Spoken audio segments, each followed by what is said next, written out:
Hello दोस्तों। बहुत समय पहले की बात है। एक महान राजा अपने राज्य में विशाल तालाब खुदवा रहा था। इस काम में हजारों लोग जुटे हुए थे। उसमें एक साधारण लड़की भी काम करती थी, जो कि अपने पति के साथ वहां काम करती थी। लेकिन जस्मा की सुंदरता ऐसी थी कि मानो चांदनी धरती पर उतर आई हो, और उसके चेहरे का तेज ऐसा था कि देखने वाले की नजरें ठहर जाती थीं। उसकी खूबसूरती के चर्चे पूरे राज्य में फैल चुके थे। फिर एक दिन राजा ये तालाब का काम देखने आए, तो उनकी नजर इस लड़की पर पड़ी। उसको देखते ही राजा उसकी सुंदरता पर मोहित हो गए।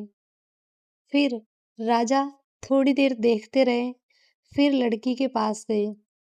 फिर लड़की से कहा, तुम इतनी सुंदर हो कि तुम्हें इस तरह मिट्टी में काम करते हुए देखना मेरी आंखों को अच्छा नहीं लगता। क्या तुम मेरी रानी बनोगी? इतना सुनते ही जस्मा सोच में पड़ गई कि राजा क्या कह रहे हैं, एक साधारण सी लड़की से कैसी बात कर रहे हैं। फिर जस्मा ने थोड़ी देर बाद शांत और दृढ़ आवाज में उत्तर दिया, महाराज, मैं किसी की पत्नी हूँ और मेरा पति रूडा है, जो कि यहाँ काम करता है, और मैं अपने सतीत्व के प्रति पूरी तरह से वफादार हूँ। आप तो जानते हो, एक विवाहिता स्त्री के लिए उसका पति ही उसका सब कुछ होता है, तो मैं आपका प्रस्ताव स्वीकार नहीं कर सकती। यह सुनकर राजा का अहंकार जाग उठा। उन्होंने क्रोधित होकर कहा, एक साधारण मजदूर की पत्नी होकर तुम मुझे ठुकरा रही हो?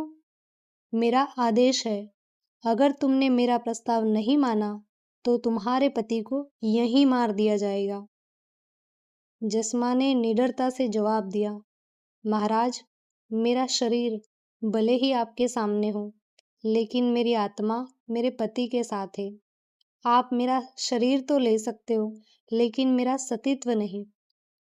यह सुन के तो राजा और भी ज्यादा क्रोधित हो गए। उन्होंने जस्मा के पति को तुरंत मार डालने का आदेश दिया।